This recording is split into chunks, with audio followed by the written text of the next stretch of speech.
Welcome, Fright Night Vault listeners. Some stories start with a dare and end with a missing person file. This one ended with 5. Subscribe to the vault and never walk alone again. Tonight's audio horror, terrifying ghost encounter, the presence that followed them home, starts now. It started the way these things always seem to start when you're young and bored and trying to prove to each other that nothing scares you anymore.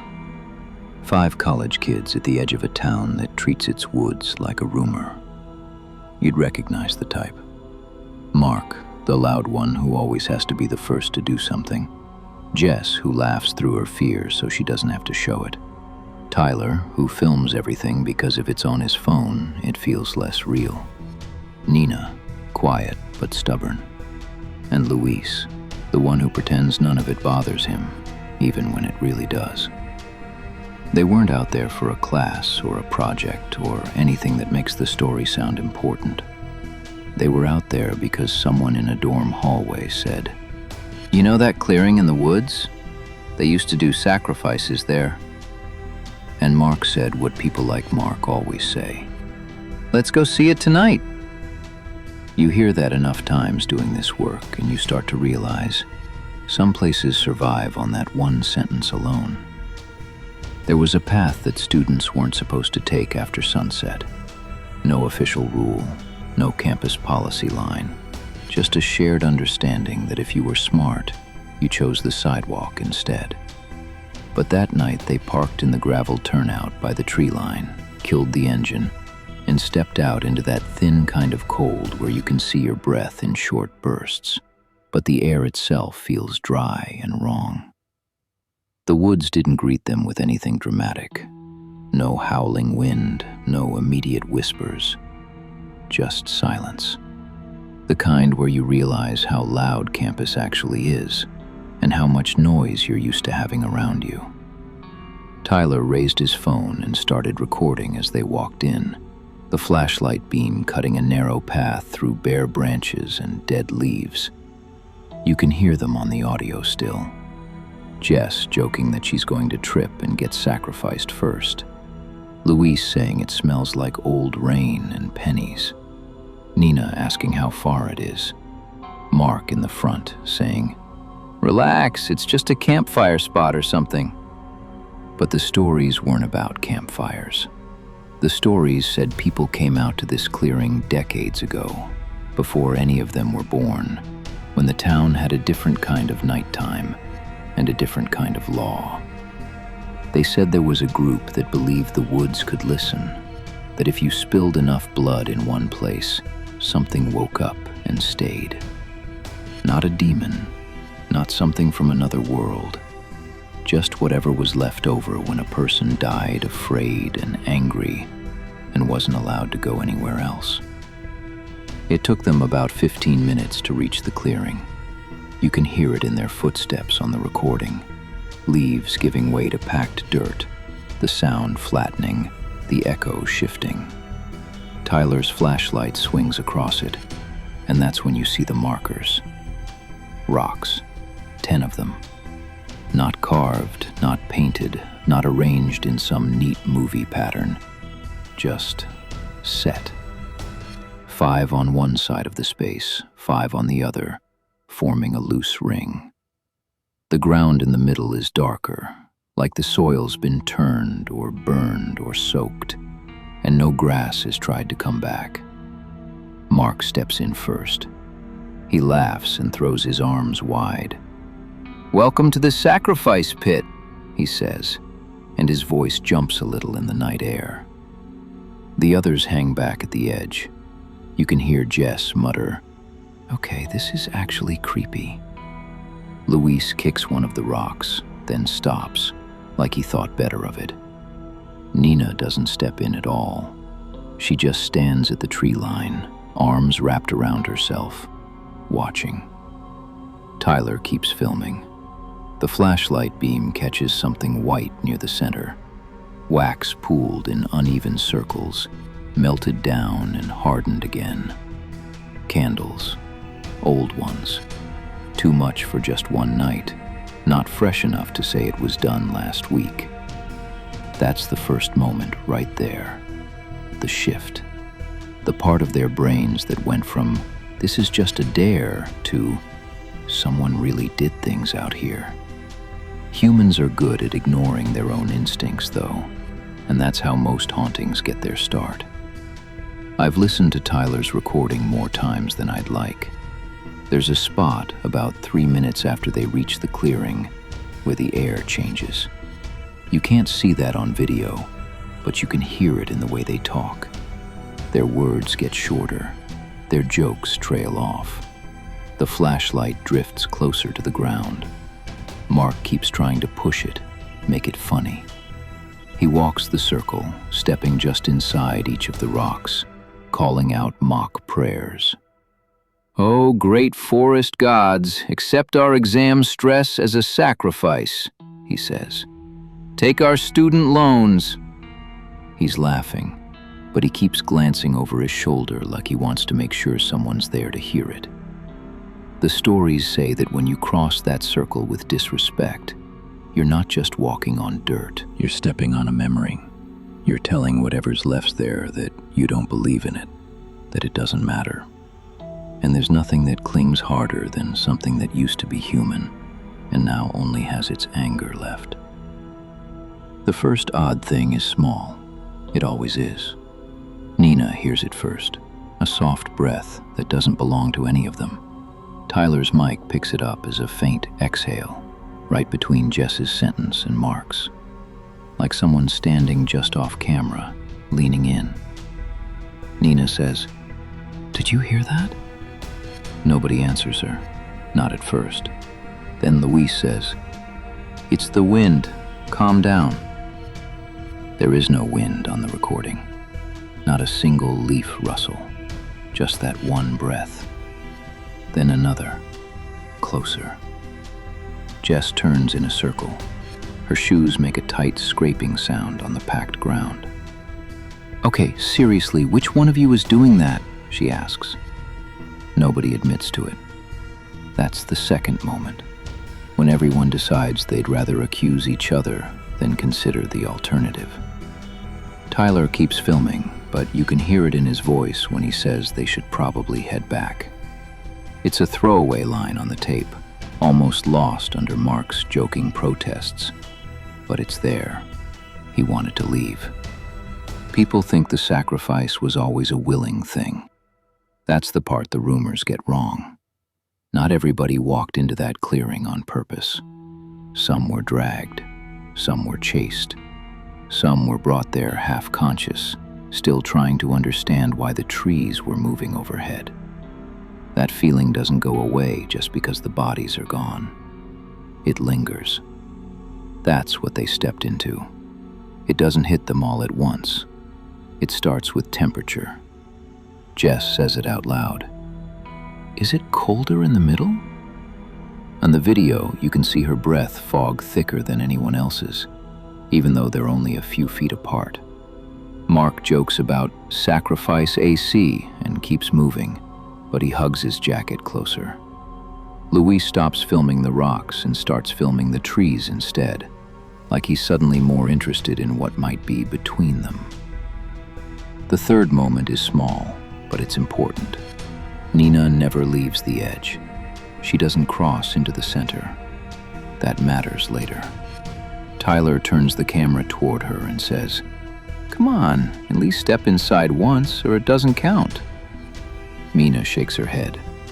"Nope, I'm good here." There's a beat of silence. On the audio, right over her words, something else whispers, "Good here." The same phrase, but not her voice.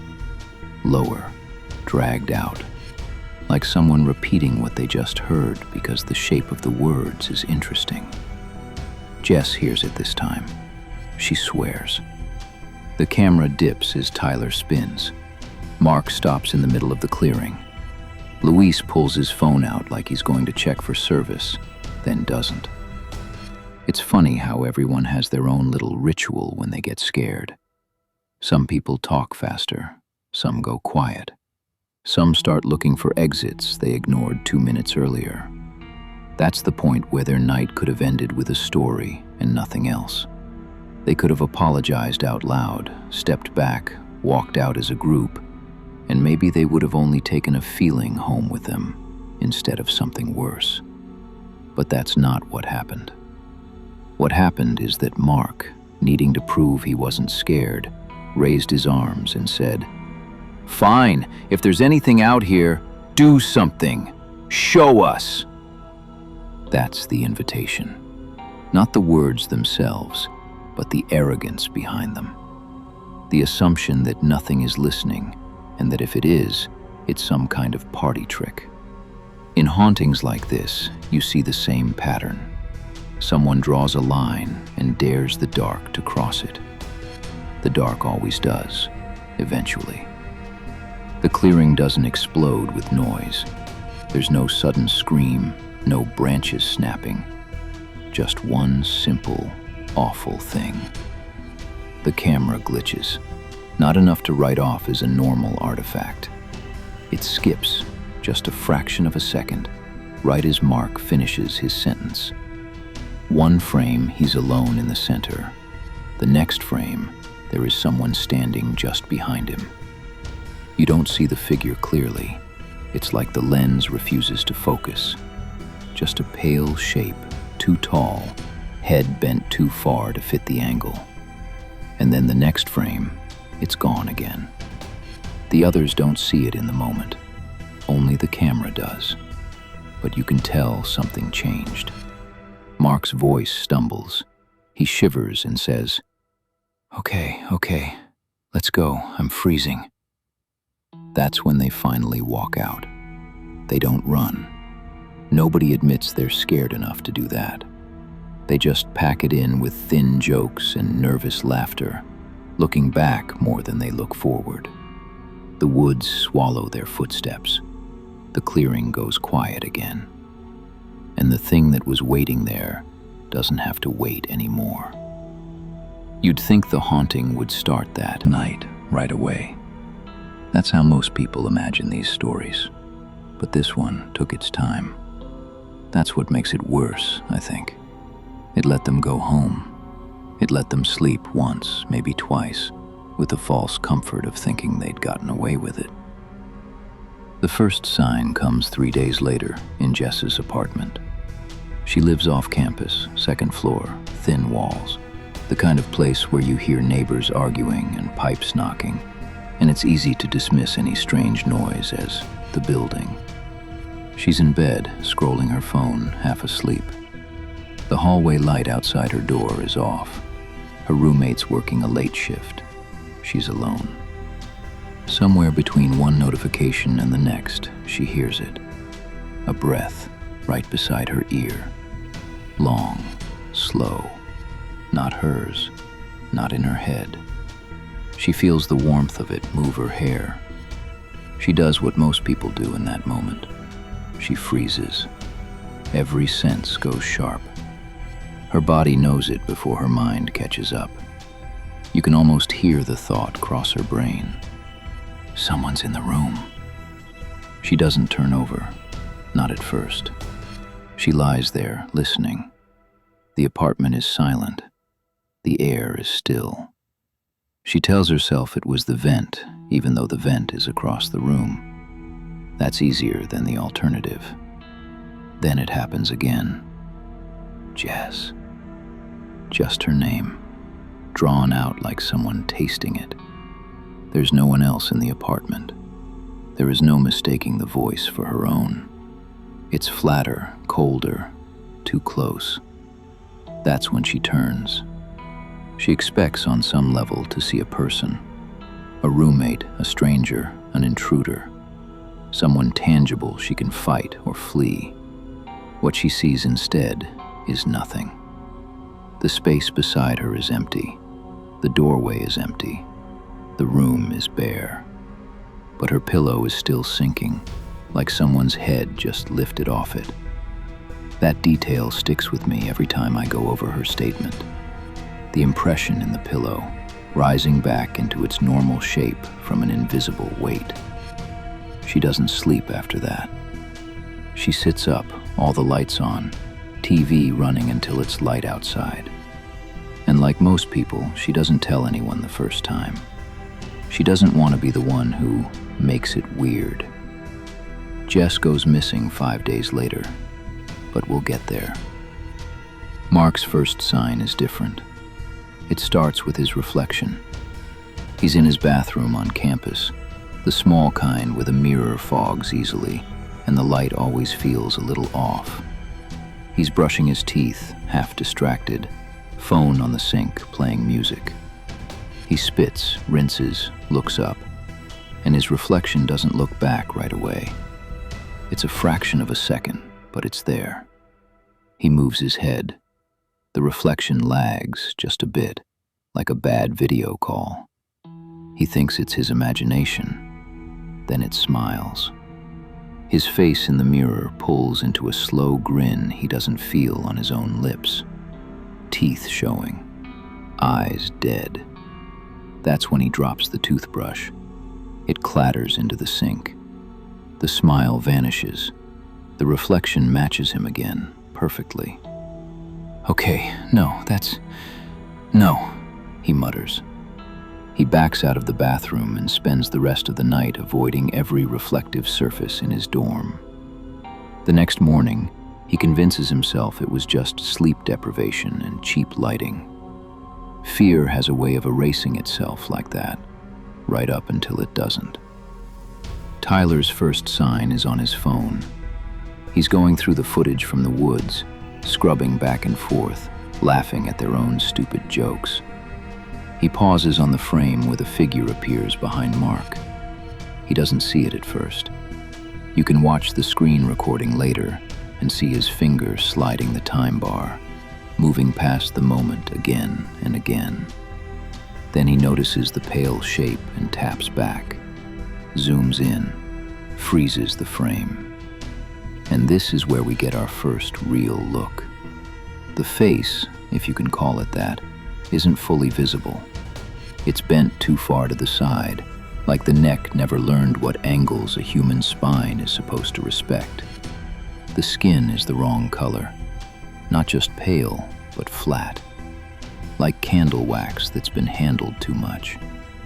The eyes are the only thing in focus, too bright, too intent. Looking straight at the lens, not at Mark. Straight at the viewer, straight at Tyler. The moment he zooms in, his screen flickers. The video feed freezes, but the eyes don't. They seem to shift just a fraction, tracking, as if aware of being watched. Then the app crashes. He tries to open the file again. It plays, but the frame with the figure is gone, skipped over, edited out by something that doesn't want to be seen twice. He tells himself it's a glitch, a codec bug. He tells himself anything except the thing that keeps him up that night, that whatever was in that clearing saw him back. Luis's first sign is simpler. Footsteps. He hears them in his apartment hallway. Slow, heavy, dragging. At first from the neighbor above him, then from the stairwell, then from just outside his door. He checks every time, opens it, finds the hallway empty. The last time he opens the door fast, hoping to catch whoever's messing with him. The footsteps stop right on the other side. There's a heartbeat of silence. Then, just over the threshold where he can't see, he hears it take one more step forward. Onto nothing. Into nothing. Like it walked right past him without needing the space his eyes rely on. He slams the door, locks it, and leaves the TV on all night. Nina is the last one to notice anything. Or maybe she's the only one who was paying attention from the start. Remember, she never stepped into the center of the clearing. She stayed on the edge. On some level, I think she knew the rules better than the others.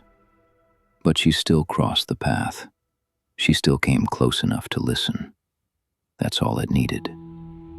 Her first sign comes as a smell, smoke. Not sharp like a kitchen fire, but thick and sweet, like old candle wax and burned fabric. It fills her bedroom around 3 in the morning.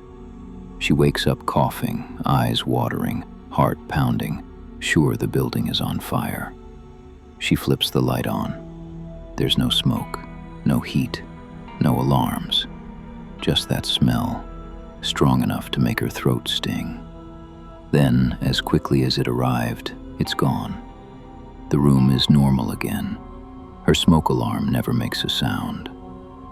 These are the early stages, the warnings. If they had compared notes honestly the next day, they might have recognized a pattern. But fear isolates. Jess shrugs off her experience as a nightmare. Mark jokes about the mirror while carefully not looking into it as he says, "Guess I'm just too good looking. Even the glass is lagging." Tyler decides not to tell them about the figure on the video. He doesn't want to give the story more power. And Luis is the kind of person who doesn't talk about footsteps he can't explain. He just starts sleeping with his shoes on. It escalates fast after that. Jess is the first to go missing. She doesn't show up to class, doesn't clock into her shift. Her roommate comes home to find the apartment door unlocked, lights on, bathroom fan running. Jess's phone is on her bed, screen cracked like it was dropped. Her shoes are by the door. The only strange thing, strange enough that the roommate mentions it to the police and later to me, is the bed itself. The covers are pulled back on one side, like someone got up in a hurry. On the other side, there's a deep, human-shaped impression. Head, shoulders, torso. As if someone else had been lying there beside her. Someone who left no hair, no skin, no trace. Just weight. Tyler finds out from a group chat. For a while, everyone clings to the idea that she just went off somewhere. A spontaneous road trip, a breakdown, something with a human explanation. They plan to tease her when she comes back. That's easier than reading the missing persons flyer stapled to the bulletin board outside their lecture hall. The night after Jess disappears, Mark has his second encounter with the mirror. It doesn't hesitate this time. He's in the bathroom again, washing his face, trying to shake off the bone-deep exhaustion that's been building since the woods. He looks up and sees himself. Only, it isn't just himself anymore. Over his shoulder, filling the doorway, is another figure, taller, leaning in. The same wax-pale skin from the video. Hollow eyes, but bright, like something glowing deep inside a skull. Its mouth is open, but the edges don't stop where a normal jaw would. The skin has cracked, splitting from the corners of the lips down toward the chin, like dried mud. Inside those cracks, there's a faint light, pulsing, like coals that never cooled. Mark whirls around. The doorway is empty. When he looks back at the mirror, the figure hasn't moved. It's closer now, standing right behind his reflection. One hand raised, fingers too long, nails sharp, reaching toward the back of his reflected neck. Not his real neck, just the one in the glass. The hand touches the reflection. His skin goes ice cold exactly where he sees those fingers land. He can't breathe. He feels the pressure of something that isn't there, pressing down, like the mirror has reached out into the room. He rasps, "Stop, stop, stop." Not sure who he's talking to, not sure if it can hear him. The thing in the mirror tilts its head. Its cracked mouth pulls wider, the light inside its face flaring. Then the glass fractures.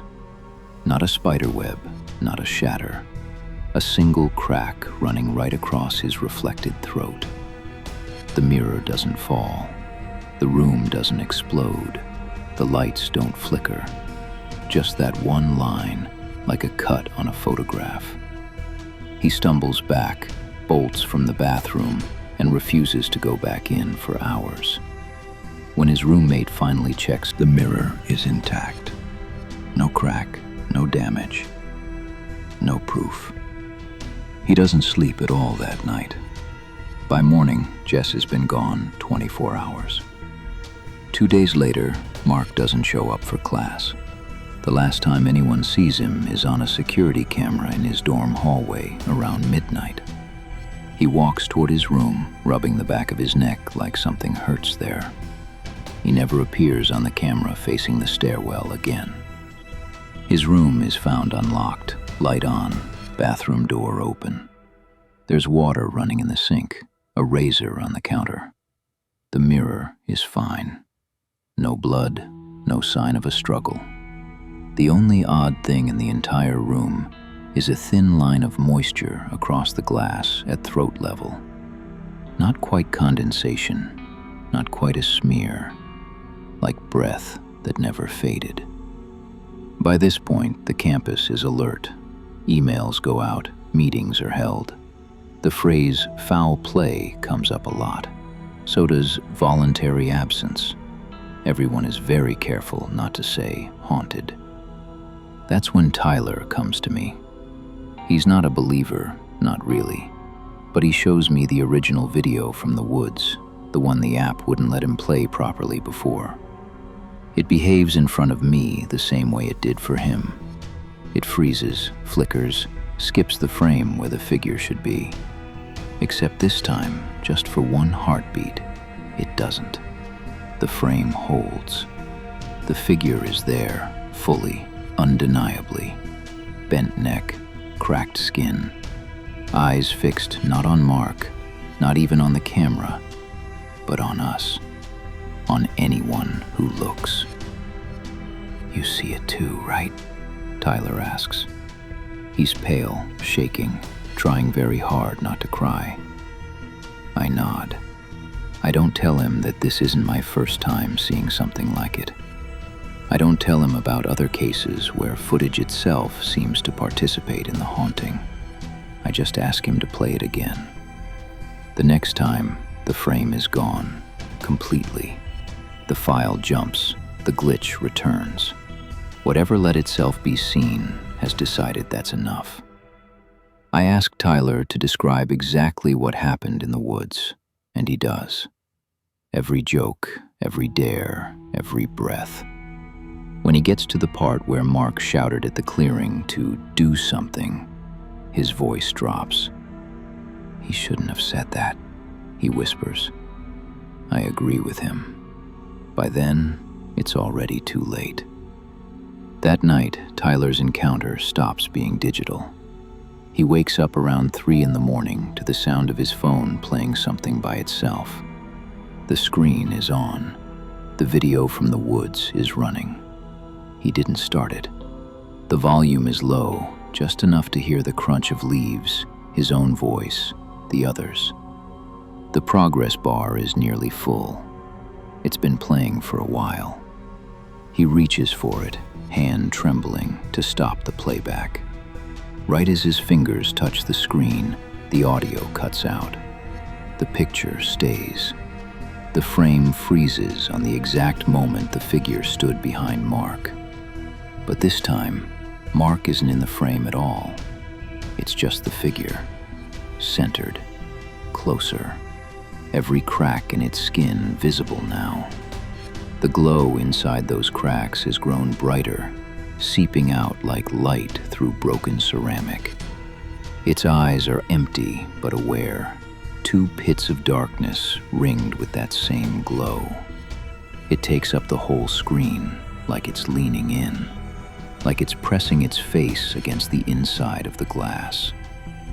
Then the image moves, not the video, the thing. It tilts its head. The phone shouldn't be able to render that. Pixels don't behave that way.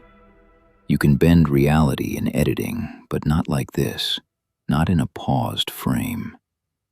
It lifts one hand and presses it against the inside of the screen. The glass bulges inward under the pressure of fingers that aren't really there. Hairline fractures spread across the display. Tyler drops the phone. It lands on the floor, face up. The figure's handprint lingers on the glass, distorting the light. The room goes cold. He hears breathing that doesn't match his own, slow and steady, like someone crouched right beside the bed. The hairs on his arms rise. His blankets feel heavier, like extra weight has settled on top of them. He doesn't pull them back to check. He just lies there, heart hammering, staring at the phone until the screen finally goes dark. In the morning, the cracks are real, spiderwebbing across the glass, but with no obvious point of impact. He shows it to me later. I don't touch it. 2 days after that, Tyler is gone. His roommate assumes he crashed somewhere else. When he doesn't answer texts, they start to worry. By the time anyone checks his room, the bed is neatly made, desk chair pushed in, backpack leaning against the wall. The only thing out of place is the phone, face down on the pillow. When they flip it over, the screen is perfectly intact. No cracks, no damage, no video from the woods. The file is simply not there. 3 gone, 2 left. Luis and Nina. The footsteps outside Luis's door never stopped. They got bolder, closer. Sometimes they'd pace for hours, slow and deliberate, like something trying to remember how to walk. Other times they'd sprint down the hallway, stop dead right outside his apartment, and then nothing. Silence. As if whoever or whatever was running had decided that was close enough. He stopped opening the door to check. That's how fear traps you. It convinces you that doing nothing is safer than doing something. One night, the footsteps don't stop at his door. They start on the inside. He wakes up to the sound of someone walking in his living room. Not creaks from the neighbors, not the building settling. Actual footsteps. Heel, toe, heel, toe.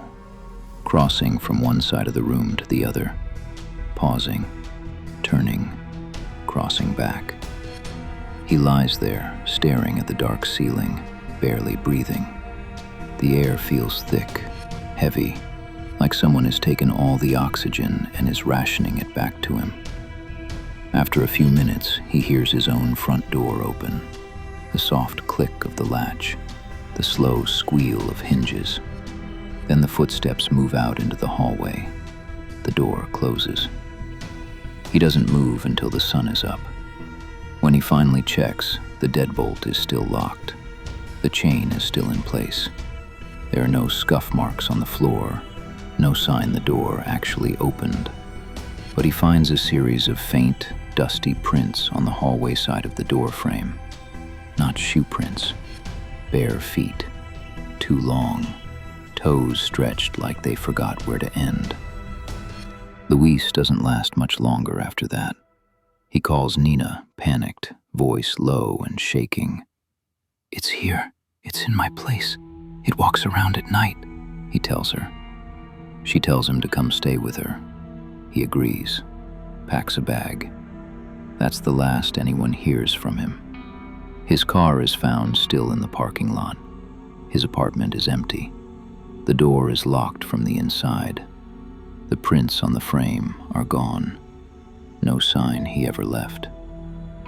4 of them now, taken in different ways but with the same signature.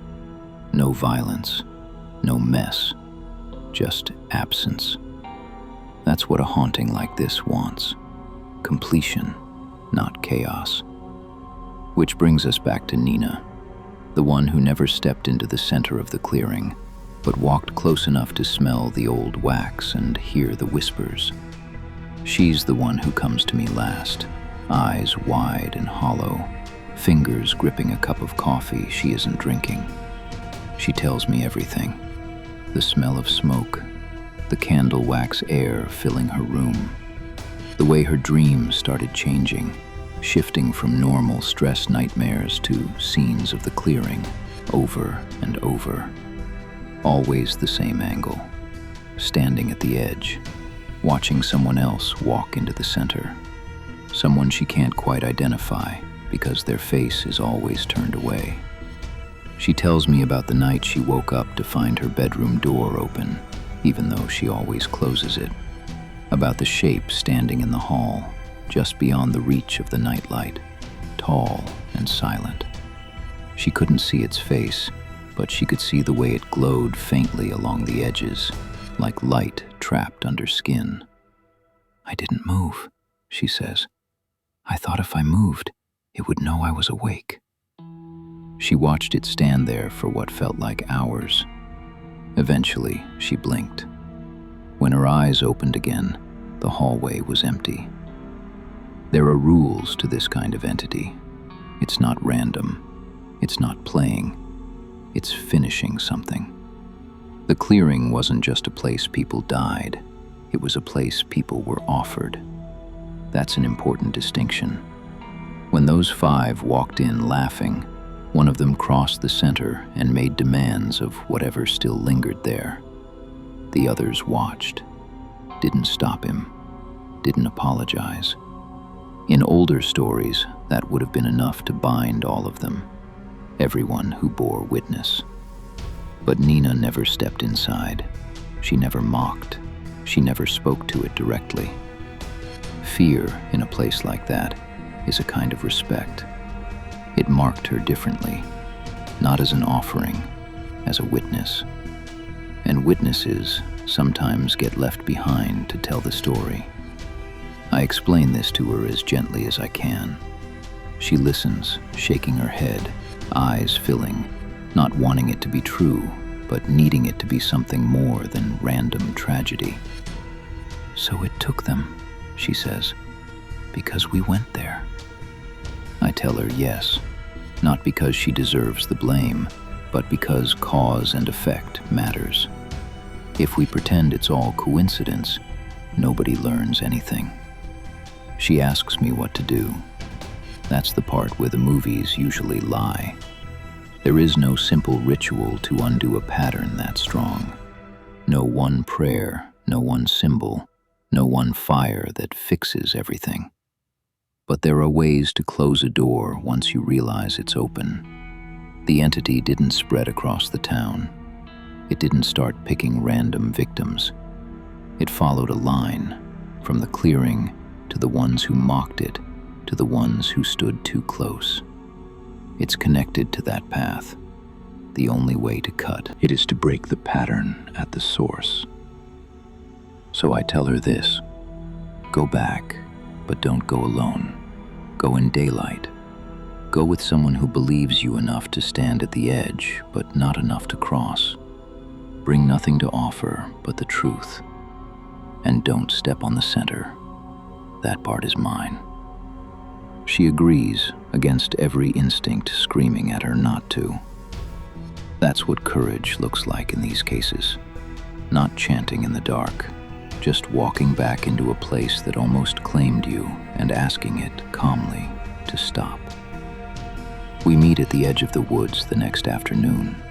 The trees look different in the sun, but not safer. The path is the same. So is the feeling in the air when you get close, like the world is thinner there. We don't talk much on the walk in. There's nothing left to say that the clearing won't answer for us. When we arrive, the rocks are still in place. 10 of them, 5 on one side, 5 on the other. The center is bare. No candles now. Just that dark soil sunk a little lower than the ground around it, like it's tired. I step into the ring. The temperature drops immediately. My breath fogs in front of my face. Nina stays at the edge, where she always did. She looks like she wants to run. I don't blame her. I stand in the center and say the only thing that matters in a place like this. We know what you are, I tell it. We know what was done here. We know you were called over and over and never allowed to leave. But that group is gone. Their time is over. No one here owes you anything. The silence that follows isn't empty.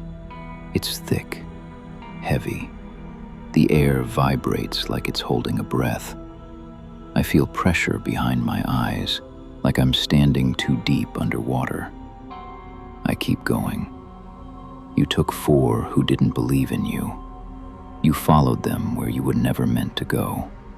That part is done. There will be no 5th.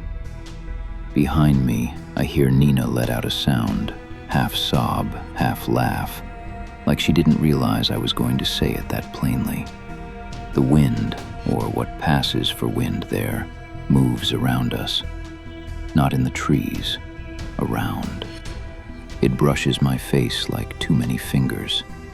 I feel something lean in, close, unseen. Right at my ear, there's a voice. Not loud, not monstrous, just tired. Ours, it says. I understand what it means. The ones who walked into the center, the ones who mocked, who dared, who invited. It's not asking. It's telling me that those 4 will not be coming back. I nod. Yes, I say. They're yours, but it ends with them. There's a long pause. Then, slowly, the cold eases. The pressure in my head lightens. The sense of something standing inches from my skin pulls back, step by reluctant step. I feel it retreat, not out into the woods, but down, into the center, into the ground that has held its memory all this time. The clearing exhales. Birds start up again at the edge of the trees. Somewhere far off, a car passes on the road, normal and distant. The moment breaks. I step out of the ring. As my foot clears that invisible boundary, I feel something brush past my shoulder. Not hostile, not kind, just done. Nina staggers forward like a weight has been lifted off her chest. Tears are running down her face. "Is it over?" she asks. I tell her the truth. "For you, yes," I say. "For them, it already was." We don't hold a ceremony. We don't burn anything. We don't chant. We just leave. That's the part people never seem to like when they hear this story. They want a bigger ending, a fight, a cleansing. But the real resolution in a haunting like this isn't in fire or Latin. It's in boundaries. Somewhere between the clearing and campus, the line is restored. The entity goes back to where it was fed. The path between it and the rest of the town closes. Nina never smells smoke in her room again. She never sees a tall shape in her doorway. The dreams of the clearing stop. She still wakes up sometimes with the feeling of being watched, but that's just memory. Trauma is its own kind of ghost. As for the others, Jess is still missing. So are Mark, Tyler, and Luis. Their names sit in a file. Their photos still hang on a board in a campus office, faces slowly yellowing under fluorescent light. Officially, they're unresolved, unexplained disappearances, the kind that turn into urban legends when new students arrive. Unofficially, the pattern is complete. 4 who stepped in, 1 who stayed out. The offering taken, the witness left behind, and the thing in the clearing lulled back into its sleep, at least until someone else decides that a story about sacrifices sounds like a fun dare. That's the part that keeps me up the most. Not the entity itself, not the way its skin cracked with light, not the breath on the back of my neck when it whispered that single word. It's how easily all of it could happen again, with different names, different faces, the same mistakes. You ever walk past a patch of woods at night and feel like the dark between the trees is heavier than it should be? Like something in there is waiting, patient, because it knows sooner or later someone will come in laughing. If you ever feel that, if your friends ever start talking about old sacrifices and forgotten clearings and proving you're not scared, remember this case.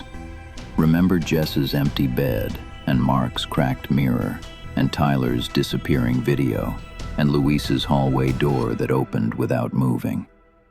And remember Nina, who never stepped into the center, who listened to her fear and survived because of it. Well, Fright Night Vault listeners, this is the end of this story. If you have a horror story of your own, please feel free to drop it in the comments section. You never know, the next story could be yours. Subscribe to the Vault and never walk alone again.